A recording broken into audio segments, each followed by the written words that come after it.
નમસ્કાર વિદ્યાર્થી મિત્રો આપણે ગઈકાલે એક એક્સરસાઇઝ શરૂ કરેલું, મધ્યસ્થ સારું કરેલું.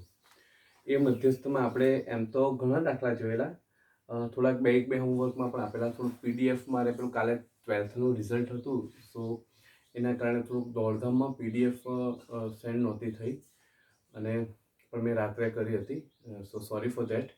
પણ હવે તમે આજે એ જ એક્સરસાઇઝ કન્ટિન્યુ કરવાનું છે. આજે નવો સમ નથી શીખવાનો, કારણ કે આ એક્સરસાઇઝને લઈ આ બે સમને લઈને ઇશ્યુ આવે એના કરતાં બેટર છે કે એ એક્સરસાઇઝના સમ પહેલાં કરીએ, પછી કાલે બીજી એક્સરસાઇઝ કરીશું. બરાબર? આપણે જે 4-5 સમ જોયેલા છે, 3-4 સમ, પછી કન્ટિન્યુ કરી દઉં. એક્સરસાઇઝ કન્ટિન્યુ કરવાની છે. બરાબર છે? તમને આની પણ પીડીએફ મોકલી દઉં. ચાલો જોઈ લો. 2 અવલોકનો 2 1.2 3 3.1 2/3 3.1 અને 1/8 માટે મધ્યસ્થ શોધો. અવલોકનો માટે મધ્યસ્થ શોધો. બરાબર? દાખલાને પહેલી નજરમાં જોઈએ એટલે આપણને એમ થાય કે આમાં કશેક ને કશેક કંઈક લોચો છે. લોચો નથી, આખો ખમણ છે. જે હોય એ, પણ આપણે હવે એને બરાબર પ્લેટફોર્મ પર લાવવા પડે. તો પહેલા તો આને બરાબર પેલું કરીએ. 2 4 એકા 4, 4 ને 2 6, 6/4. આ તો ખબર ને. 3 3 દુ 6, 6 ને 1 7, 7/2, 2/8. 3 તાલી 9, 9 ને 1 10, 10/3, 1/8. પડે છે સમજ? ચાલો, આ હજી બરાબર નથી, કારણ કે આપણે ચડતા ક્રમમાં ગોઠવવા માટે તમને આ તકલીફ પડે, એટલે એને ડિજિટમાં કન્વર્ટ કરીએ. 2 6/4 એટલે 1.5, 3 7/2 એટલે 3.5, 2/3 એટલે 0.67, 10/3 એટલે 3.33 અને 1/8 એટલે 0.125. પડે છે સમજ? ચાલો, હવે આપણે આ જ માહિતીને ચડતા ક્રમમાં ગોઠવીએ.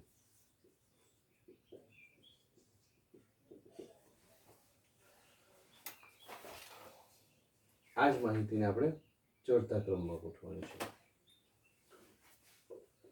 ચડતા ક્રમમાં ચાલો, પહેલા નાની સંખ્યા જોઈ લો. નાની સંખ્યા કઈ? 0.67 કે 0.125? મિત્રો 0.125 કહેવાય. આ તો 0.670 કહેવાય. તમે 3 ડિજિટ સાથે સરખાવતા હોય ને તો બંનેને 3 ડિજિટ કરવાના. તો અહીંયા 2 હોય તો કેટલું એક ડિજિટ 0 કરી દેવું પડે. એટલે આ 0.125 ને આ 0.670 થાય. એટલે મિત્રો આ મોટા કહેવાય. પછી 0.67, પછી એના કરતા 1.5, પછી એના કરતા 2, પછી 3, પછી 3.33 ને આ 3.5. આ 50 કહેવાય. તમે આની સાથે કમ્પેર કરો તો આ 2 ડિજિટ, એટલે આ બી 2 ડિજિટ કરવા માટે આ 50 કહેવાય. તો 33 કે 50 માં કોણ મોટા? તો કે ભાઈ 50. પડે છે ચડતા ક્રમમાં.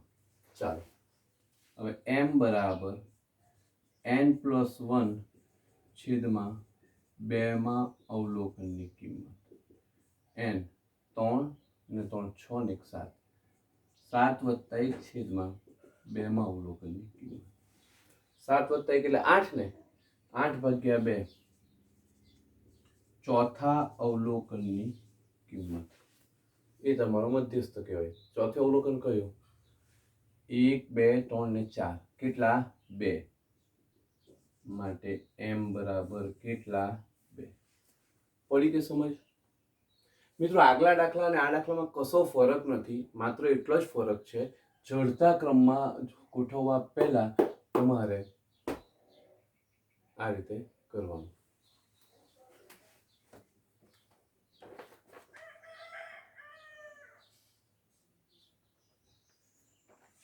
બરાબર છે. ચાલો જોઈ લીધું.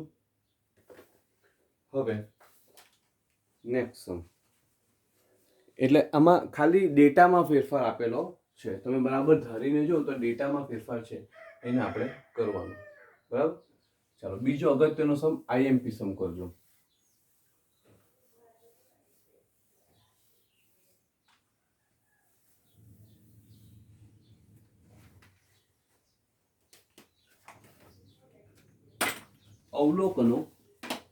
અવલોકનો small a -5, small a +1, small a +2, small a -3 અને a સ્મોલ a નો મધ્યસ્થ 10 હોય તો એની કિંમત શોધો. નો મધ્યસ્થ 10 હોય તો એની કિંમત શોધો. મિત્રો આમાં તમે જો તો તમને દાખલો થોડો જુદો દેખાય. જુદો એટલા માટે દેખાય કે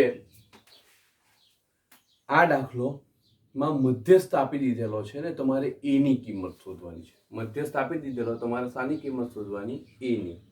તો કઈ નહીં, બહુ સિમ્પલ છે. પહેલા આપણે ચડતા ક્રમમાં જે રીતે ગણતા ને તે ચડતા ક્રમમાં ગોઠવી દઈએ. ચડતા ક્રમમાં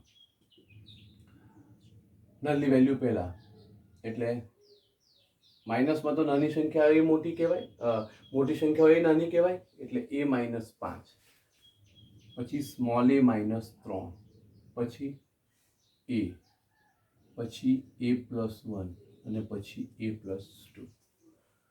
કોઈને એમ ના સમજ પડી હોય તો તમે ગ્રાફિકલ પ્રેઝન્ટેશનમાં જોઈએ એમ આપણે તો ખબર ને 1 2 3 -1 -2 -3 -4 -5 એમ.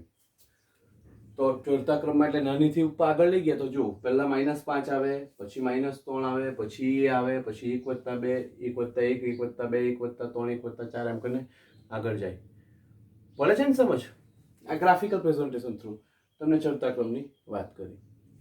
ચાલો ચડતા ક્રમમાં ગોઠવ્યા પછી તમારે પાછું સૂત્ર મૂકી દો. m = n+1/2 માં અવલોકનની કિંમત. ચાલો n એટલે કેટલી સંખ્યા? 1 2 3 4 ને 5. 5 + 1/2 માં અવલોકનની કિંમત. મિત્રો આમાં તો m બી આપેલો છે, મધ્યસ્થ કેટલો? 10. ચાલો આગળ જઈએ. 10 5 + 1 એટલે 6 થાય. 6/2 એટલે ત્રીજા અવલોકનની કિંમત. પડે સમજ? ચાલો તો મિત્રો ત્રીજું અવલોકન, પહેલું, બીજું ને ત્રીજું. બેઠો જવાબ જ આવી ગયો. a = 10. પતી ગયો દાખલો. જોયું? એકદમ સિમ્પલ છે. મિત્રો કદાચ આની જગ્યાએ તમને એમ કે આ જગ્યાએ આની જગ્યાએ આ તો કદાચ આ તો દાખલો પતી ગયો પણ કંઈક નવું એડિશનલ. 10 = ચોથા અવલોકનની કિંમત. તો ચોથું અવલોકન કયું કહેવાય? 1 2 3 ને 4. 4 એટલે ચોથું આ a + 1. પડે છે ને સમજ? બહુ સરસ. હવે એક આ બાજુ જાય એટલે 10 - 1 = a. એટલે a બરાબર કેટલા થાય? 9. 9 કઈ મળે એની ચોથું અવલોકન, તો ચોથું અવલોકન લખવાનું. પછી અહીંયા આપણને ખબર પડી જાય કે હવે શું કરવું. તો ભાઈ એક આ બાજુ જાય તો 10 - 1 = 9. સમજ પડી? એટલે આમાં કોઈ બી દાખલો પૂછાય તો મારે સિમ્પલ થઈ જાય. આ જોઈ લેજો. બરાબર મિત્રો, આજે આટલું જ છે.